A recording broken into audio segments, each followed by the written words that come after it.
तीसरा हिस्सा पुराने रिश्तों का अंत। अब जब नई कहानी शुरू हो ही गई थी तो पुराने हिसाब किताब को भी तो निपटाना था।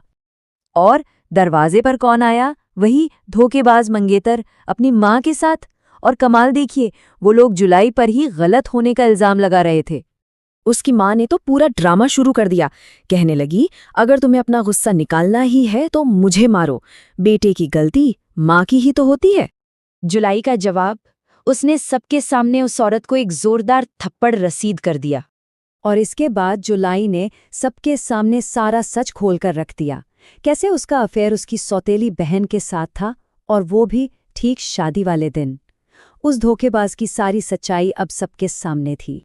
और फिर उन दोनों को घर से बाहर का रास्ता दिखा दिया गया। पुराने चैप्टर का दी एंड। अब आता है चौथा हिस्सा, सुहाग रात का तराव। बाहर की जंग तो खत्म हो गई थी, लेकिन कमरे के अंदर एक नई जंग छिड़ने वाली थी। शादी की रस्में बहुत जल्दी जल्दी पूरी की गईं, लेकिन जूली के चेहरे पर एक अजीब सा सुकून था।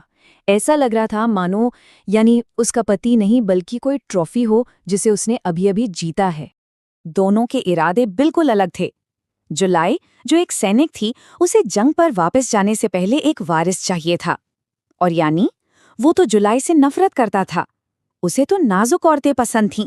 जब यानी ने अपनी नापसंदगी दिखाई तो जुलाई बस मुस्कुराई और बोली, बिना कोशिश किए कैसे पता चलेगा। लेकिन कहानी में एक और मोड़ आता है। कमरे के अंदर से कुछ ऐसी आवाजें आने लगी कि सब हैरान रह गए।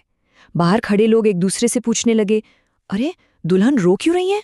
और कहानी यहाँ भी खत्म नहीं होती। तभी एक दासी भागती हुई आती है और एक खबर देती है, मैडम वो वहां चला गया है। आखिर यानी कहाँ गया? और जुलाई अब क्या करेगी? इस कहानी में तो अभी बहुत कुछ बाकी है।